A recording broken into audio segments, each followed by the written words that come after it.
A contractor plans to install two slides for the children to play in a park. For the children below the age of 5 years, she prefers to have a slide whose top is at a height of 1.5 meter and is inclined at an angle of 30 degree to the ground. Whereas for elder children, she wants to have a steep slide at a height of 3 meter and inclined at an angle of 60 degree to the ground. What should be the length of the slide in each cases? आपके पास एक contractor है, वह एक लड़की है जो कि दो स्लाइड बनाना चाहती है। पहली स्लाइड है 5 वर्ष से कम बच्चों के लिए और स्लाइड के लिए जो हाइट चाहिए है वह आपको दे रखी है 1.5 मीटर और एंगल आपको दे रखा है 30 डिग्री ग्राउंड से। फिर दूसरी स्लाइड बनाना चाहती है बड़े बच्चों के लिए जो कि थोड़ी सी स्टीप होगी, यानी कि थोड़ी सी ज़्यादा इंक्लाइन में होगी, यानी कि थोड़ी सी खड़ी होगी। आपको हाइट दे रखी है 3 मीटर और एंगल आपको दे रखा है 60 डिग्री। आपको इन दोनों स्लाइडों की लेंथ निकाल के बतानी है। तो सबसे पहले हम डायग्राम बना लेते हैं। तो ये आपके पास एक स्लाइड है, ये कुछ ऐसे करके है।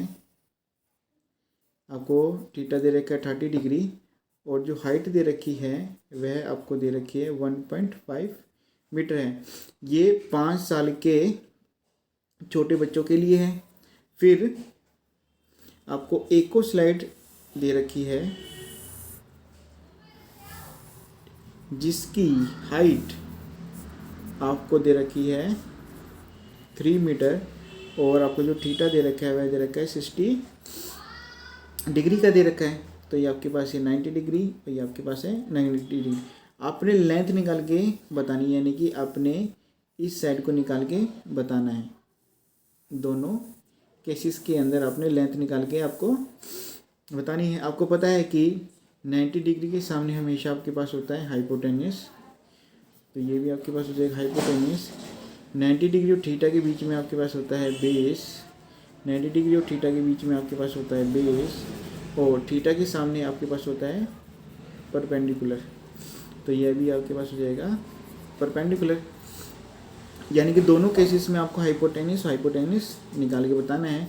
तो इनके नाम रख लेते हैं A, B, C, D, E और ये मेरे पास हो जाएगा F।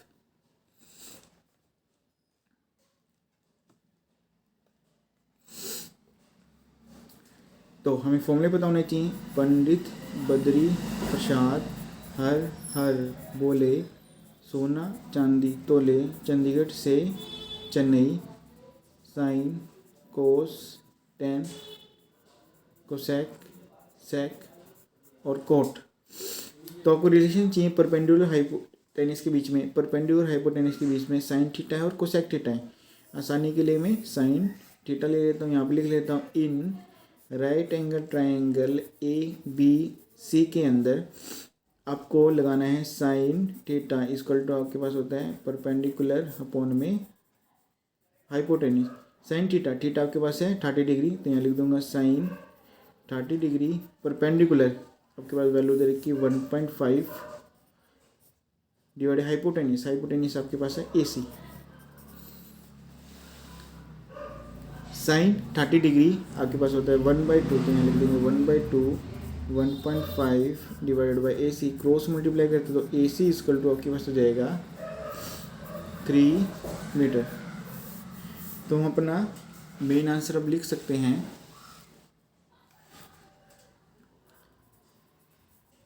Length of the slide for below the age of 5 years equal to हो जाएगा 3 मीटर। ये तो आपके पास एक फर्स्ट पार्ट का आंसर। फिर चलते हैं सेकंड पार्ट के अंदर। सेकंड पार्ट के अंदर भी आपने हाइपोटेन्यूस ही निकालना है। तो फॉर्मूला आपके पास सेम लग जाएगा। In right angle triangle D E F के अंदर आपके पास लग जाएगा साइन थीटा इक्वल टू आपके पास होता है परपेंडिकुलर अपॉन में हाइपोटेन्यूज। थीटा की वैल्यू आपके पास है 60 डिग्री, यानी साइन 60 डिग्री। परपेंडिकुलर आपके पास है 3 मीटर। हाइपोटेन्यूज आपको निकालना है, यानी कि डी एफ आपको निकालना है। साइन 60 डिग्री की वैल्यू अपने पुट करनी है। साइन 60 डिग्री आपके पास होता है √3/2 3/df हो जाएगा। क्रॉस मल्टीप्लाई कर देते हैं, यहाँ पर आ जाएगा df 2 और 3 मल्टीप्लाई हो जाएंगे, आपके पास आ जाएगा 6। ये वैल्यू यहाँ पर मल्टीप्लाई में इधर आके हो जाएगी डिवाइड में। तो √3 से रैशनलाइज कर देते हैं, तो आपके पास df इक्वल टू हो जाएगा 6 इंटू √3। √3 को मल्टीप्लाई करेंगे तो आपके पास आएगा 3, ये वैल्यू कट जाएगी 2 पे। df आपके पास आ जाएगा 2√3 मीटर। यही है आपका आंसर। अब अपना हम मेन आंसर लिख सकते हैं। Length of the slide elder